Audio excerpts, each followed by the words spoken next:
On Parliament Hill, she stood with other activists protesting systemic anti-black racism.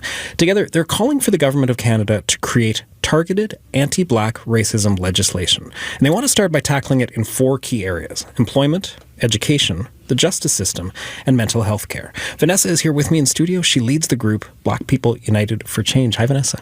Hi, Alan. Thank you for having us today.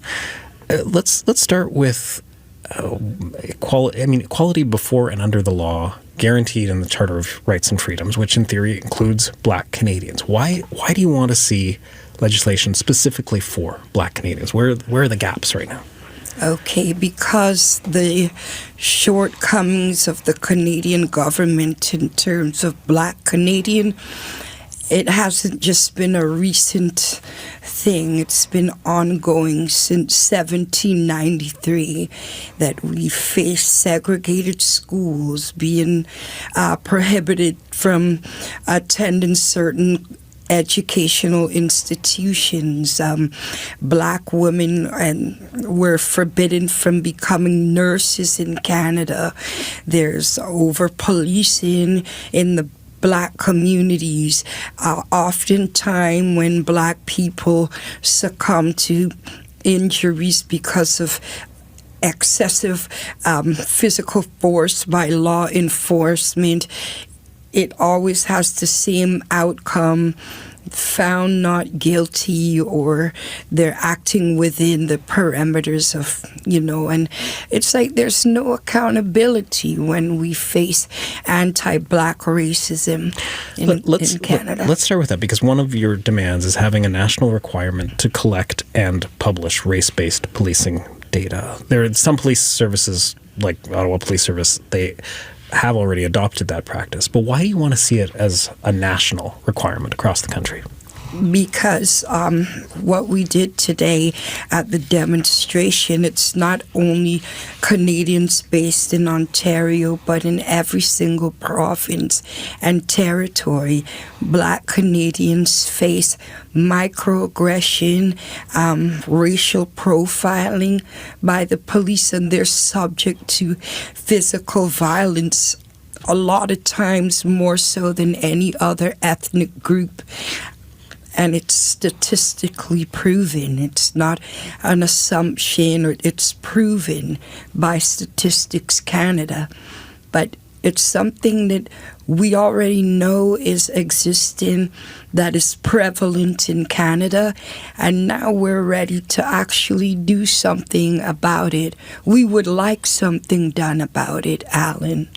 When we talk about legislation, some people's faith in the value of legislative change is shaken sometimes in this country.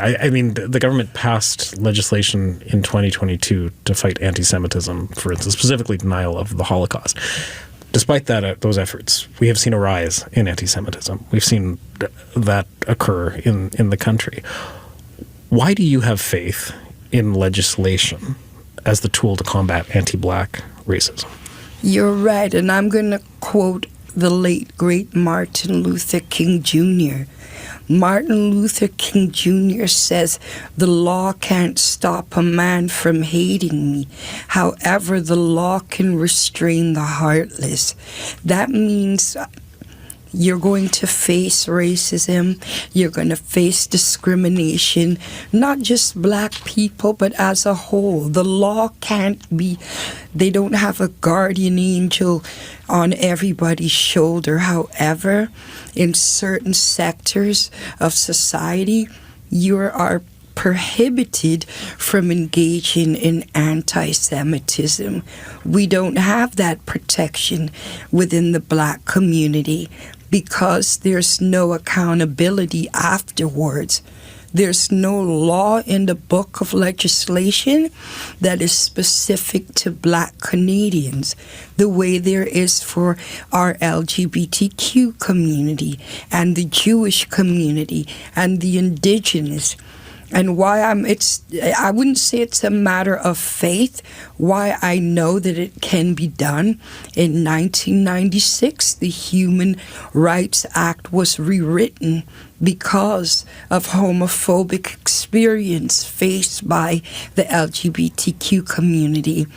The Human Rights Act provided full protection to the indigenous, which they didn't have before.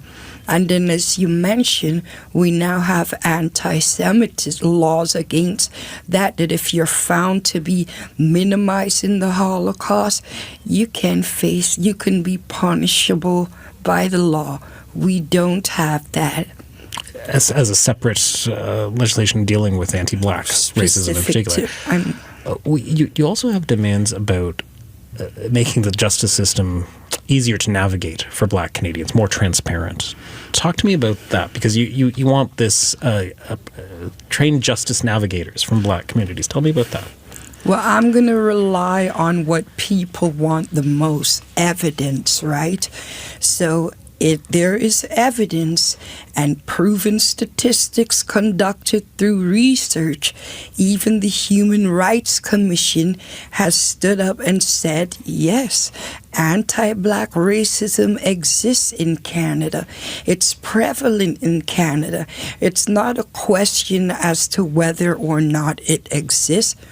Everybody knows it exists.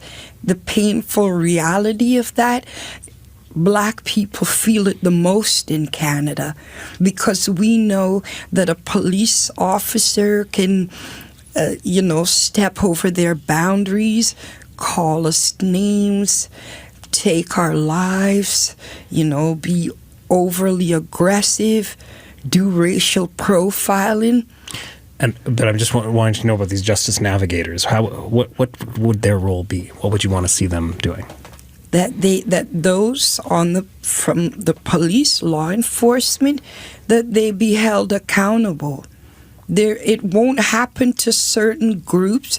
In my opinion, now I'm speaking from my opinion, that the four most marginalized groups that I see that face the most discrimination, exclusion, and what have you, the LGBTQ community, the Indigenous, and the Jewish and Black Canadians. Those four groups have faced the most targeted in this country. But my understanding is that you want to have an independent oversight body with subpoena powers that would be looking for this kind of racial bias, that would be looking for systemic inequities in the justice system. And then there would also be these navigators that I'm just trying to find out what they would be. So there would be people that would provide guidance and support for people who are trying to make their way through the legal system. Why is that so necessary right now, to have those people to help Black individuals navigate the justice system? The justice system, that's actually a great question. We've seen countless Black people who have lost their lives through interaction with the police. And then we have a special investigation unit. But how can you investigate without bias if you're part of the same body that we're challenging? That doesn't really make sense, And furthermore, as I mentioned, the key word for me, Mr. Allen, is accountability. Who is held accountable? Just lastly, you want to see amendments as well to the Employment Equity Act for Black workers. Talk to me about that. I'm not an expert on it, but I followed that class action lawsuit with Nicholas Thompson. There are barriers in the Employment Equity Act that can be seen as the Employment Inequity Act in terms of the quota of visible minority. Again, everything correlates. I can go to work and my coworker could minimize slavery and the pain and trauma that Black people have endured in Canada. I'm not pointing the fingers across the border as we normally affiliate racism with our friends across the border. Right here in Canada. Just as when the civil rights movement occurred, there was segregation happening. There were segregated schools existing in Canada that did not close until the 80s. So that's how long we've been enduring systemic racism. And what if you... Vanessa, we'll have to hold it there, but thanks very much for being with us today. Thanks for coming in. You're welcome. That's Vanessa St. Louis, leader of Black People United for Change. She was on Parliament Hill earlier today calling for the government of Canada to take legislative steps to abolish anti-Black racism.